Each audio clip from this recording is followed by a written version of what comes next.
up? My name is Jessica Lauren, and I am the host of the Sunday Jumpstart Podcast. This is where we help goal-getters just like you ditch those excuses, do the work, and make ish happen. So if you're into productivity, mindset, entrepreneurship, a little bit of mommy life, then go ahead and hit that subscribe and that notification button and that like button, and go ahead and share with somebody who you think this would be encouraging to, and come on into the fold. Okay, so what are we talking about today? We're talking about how you need to be honest with yourself about what it is that you truly want. What do I mean by that? Well, let me tell you a little story.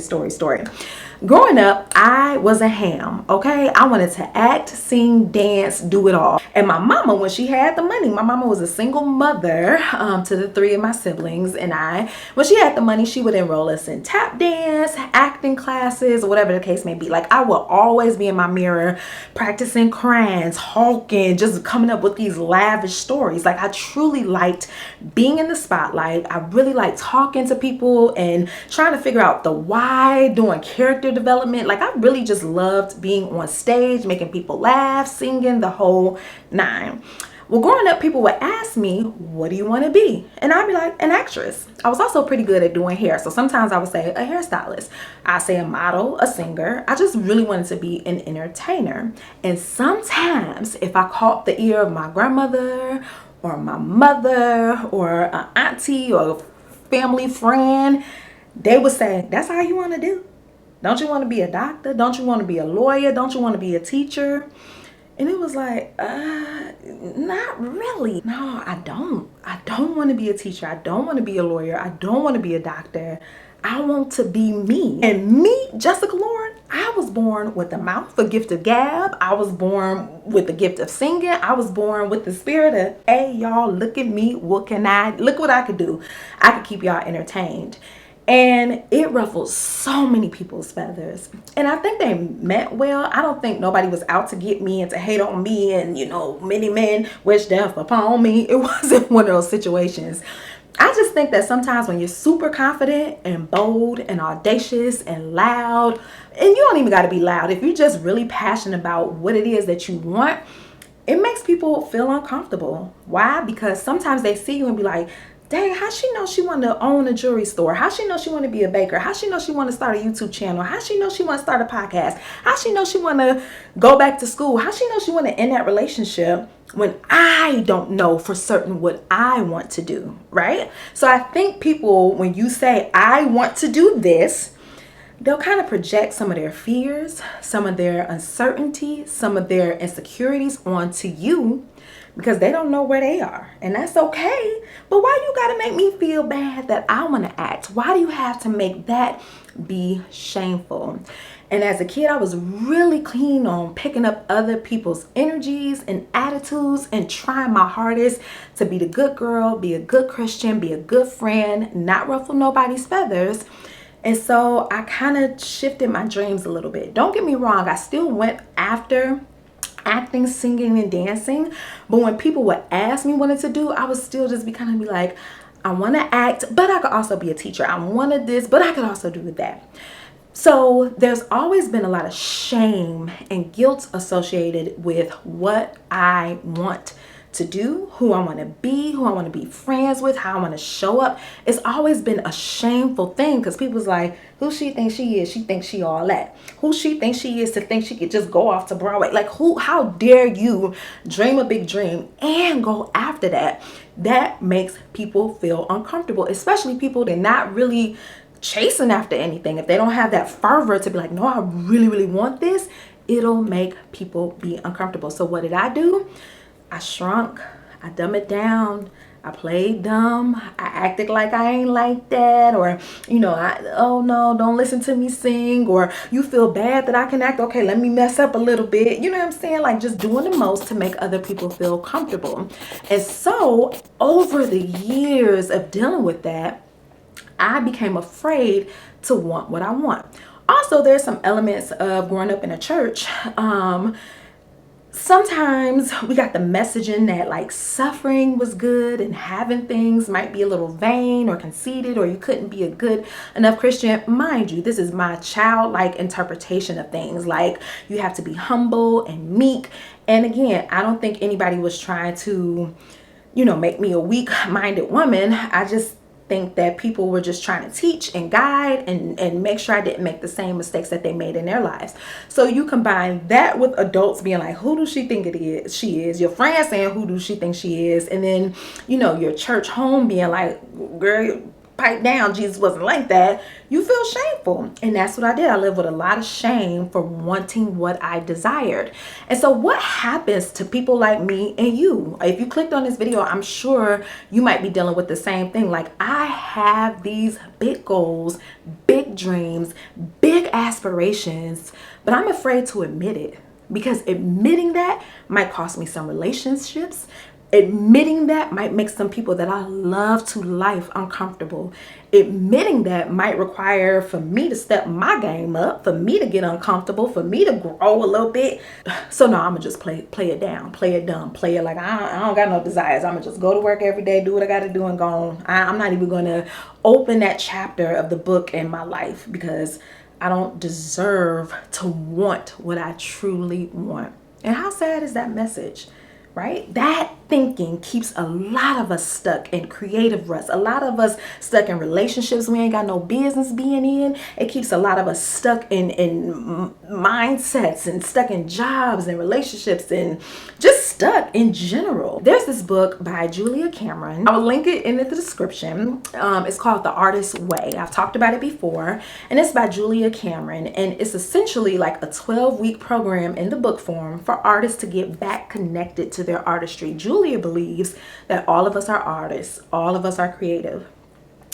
And she kind of touches on what I'm talking about. Those people that have been shamed for being creative, for shamed for wanting more, they turn into what's called a shadow artist, right?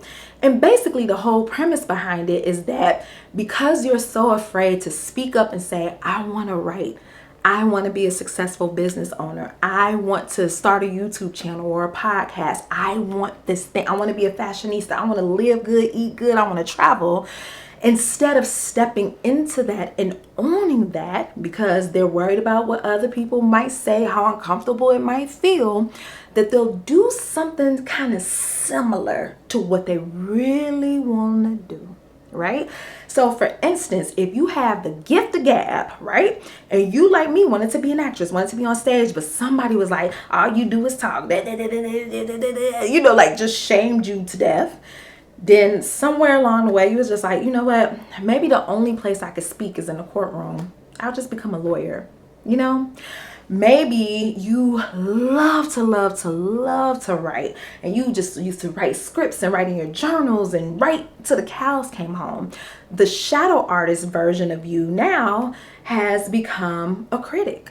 Like, you'll read a ton of books, and maybe you'll come on your YouTube channel and just criticize everybody else's work. Are you showing up as the shadow version of your best self, right?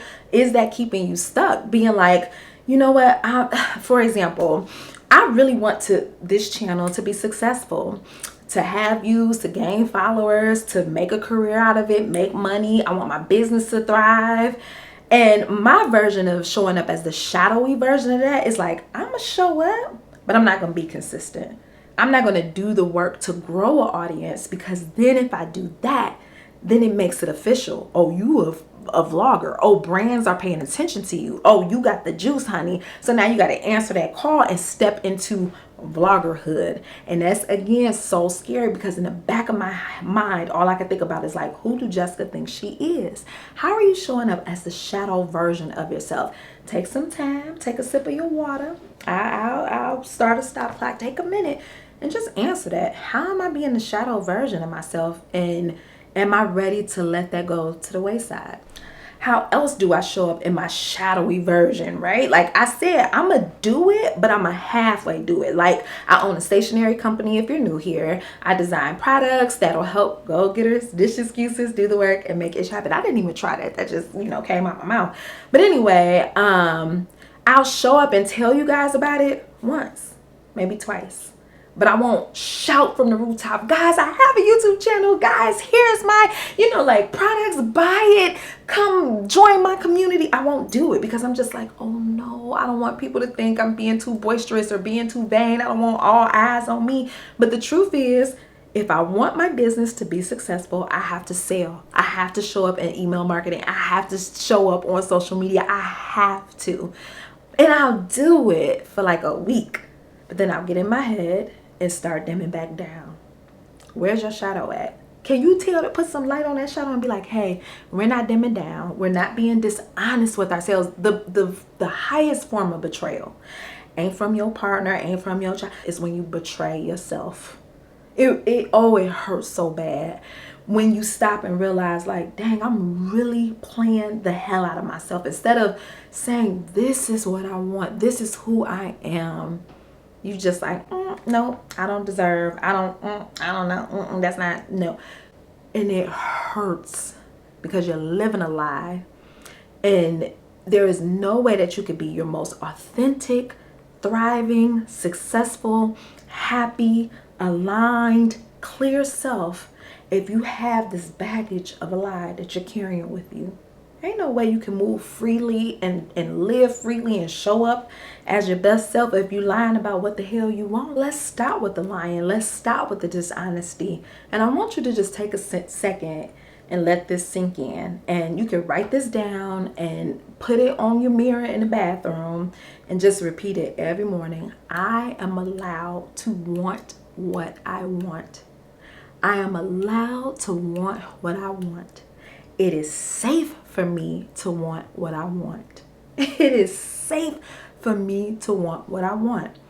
And another thing you could start thinking about is like, if I wasn't wrong and it wouldn't hurt anybody else, and it was easy and I got to do it right and it got to be fun and enjoyable and I got to meet my community and build new relationships and it got to be the most beautiful experience in my life, what would I want?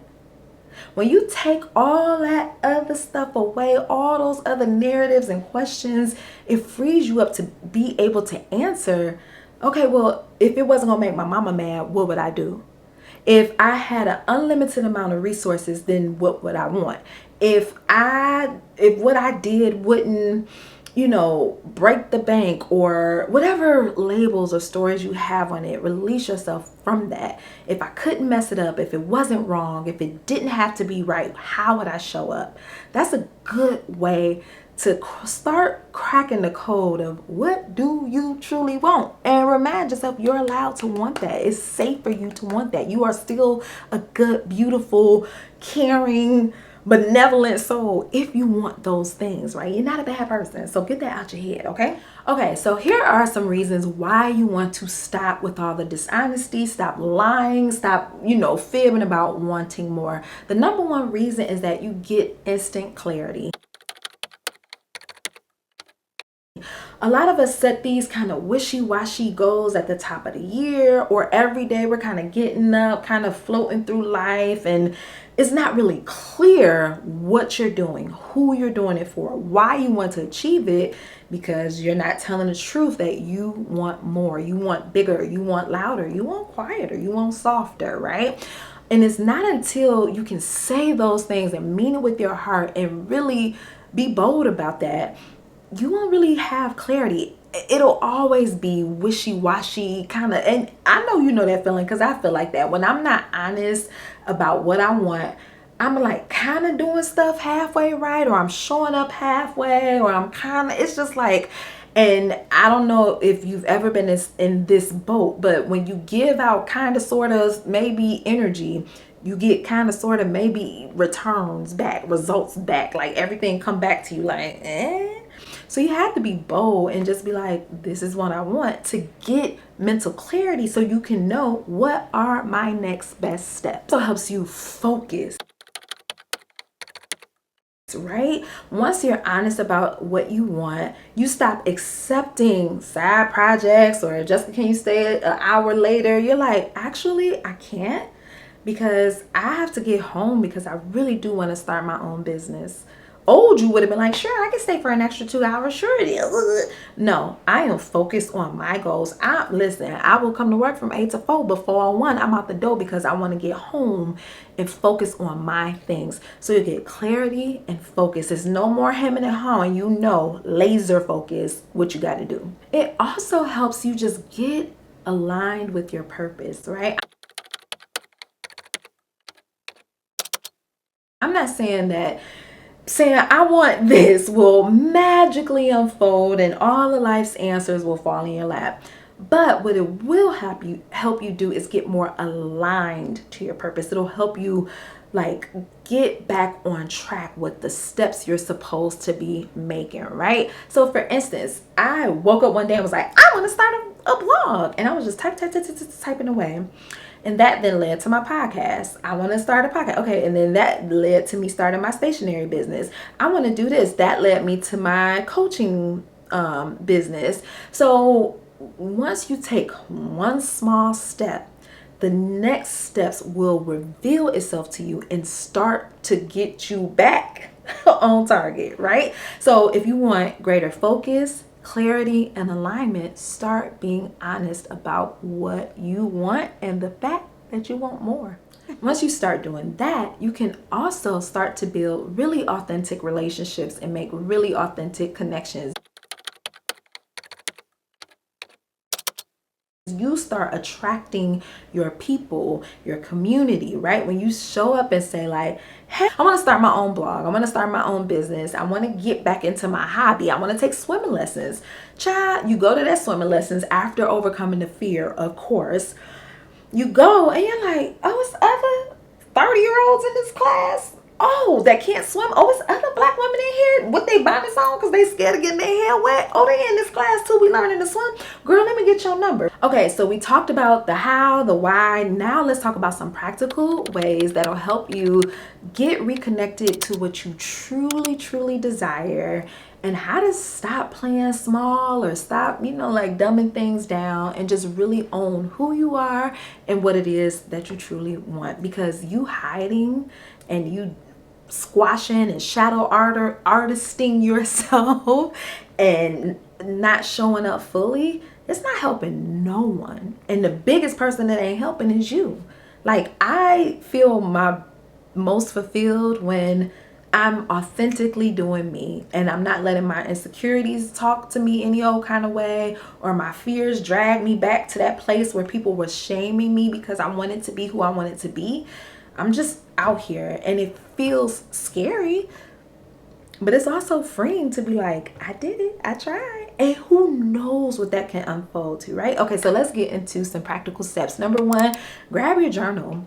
Journaling does not have to be a super deep thing. You could just literally write down, what do I want? And maybe break it down into different domains. What do I want for my family? What do I want in my health? What do I want financially? What do I want spiritually? What do I want for my hobbies? What do I want? Pinterest is a treasure trove for journaling prompts. You can type in like journaling prompts for self-discovery, journaling prompts for reconnecting with myself, journal your heart out, right? Just, it's something about spilling your thoughts onto a sheet of paper and seeing it there. It gets all of that clutter out of your head and it gets to live somewhere. And you can revisit it if you want or not, but at least then you did the tangible work of trying to clear your head. Because when you leave it in your mind and you're like, I'm thinking about it, it just kind of mulls over. But something about you putting it on paper gives you that amount of release, like, whew, I'm free. It's not a weight anymore because I can see it. And from that, you can start creating goals and seeing, what type of actions you can take, or what next steps, or who you could call, or what resources you can start to put in your toolbox. We all got Canva. Whether you got a free account or a paid account, Canva is a wonderful resource, not just for social media content or for work, or for if you're a teacher for the classroom. You can also make vision boards. Like, sit down and go on Pinterest and download some of the images that really resonate with you. Like, if you're like, I want to travel the world, but I ain't never stepped foot outside of Detroit, Michigan. How am I going to do this? it can happen whether you've done it yet or not. But one really good way for you to start is to put up the pictures of Bali, put up the pictures of Turkey, put up pictures of places you really want to go, and let that be your phone backdrop, and just look at it. You know what I'm saying? If your vision is to go off to college, like you like, I want to go to Hampton, I want to go to Spelman, put that stuff somewhere so you can see it. And baby, every day it'll be a reminder of what it is that you truly want. So baby, I am a huge proponent for vision boards. Go ahead and make you one. And finally, as you're reconnecting and realigning with what it is that you truly want, set boundaries. I know you probably are so excited and want to tell your mama, your dog, your sister, your cousin, everybody, right? But a lot of times we got stuck or became shadow artists was because we were telling people and they projected their fears onto us, and we decided to wear their fears like it is a Nautica jacket back from the 90s. Y'all wanted a Nautica jacket so bad. But anyway, you wear it, and it keeps you stuck and keeps you in your little square, and you don't go on about your business, right? So if you're starting this new journey, be sure to share it with the people that are like-minded, that will celebrate you, that will encourage you and support you. I would not shout it from the rooftops of social media. Not yet. Not until you get your feet wet and you feel comfortable in it. I wouldn't tell, that one friend, she kind of gossip a little bit about everybody. I wouldn't tell her. Or your friend that's like a negative Nancy that all she love to complain. I wouldn't tell her. Protect your dreams, protect your goals, and only share it with the people who love you, that will have your back. So we talked about a lot today, but the main thing I want you to take home is that it is okay for you to want what you want. It is safe for you to be honest about what you truly want. And it might feel uncomfortable. It might make other people feel uncomfortable, but this is your one big life and your one big opportunity to live it out as fully and authentically and as beautifully as you want to. And I just don't want you to continue to play small and shrink and dim down and dumb it down, and out of fear of being too much, of your dreams being too audacious. Those big, scary, audacious dreams and goals of yours are there on purpose. They're leading you to your purpose. So I know it's easier said than done, but start doing the work to reframe all those stories, to start dropping those narratives, to stop being the shadow artist, and really step into who you want to be and what you truly desire, and life will begin to unfold in the most amazing ways for you. So y'all, that is it. Thank you so much for tuning in to today's video. If you want to hang out, make sure that you put on that notification bell so the next time I post a video, you will be the first to know. I'm also over on Instagram. The handle is at the Sunday Jumpstart. If you want to check out my stationery company, it's called Sunday Jumpstart Paper. All of this stuff will be linked below in the description, so check it out. Thank you. I appreciate you. I'm rooting for you. I'm praying for you. I love you. Bye.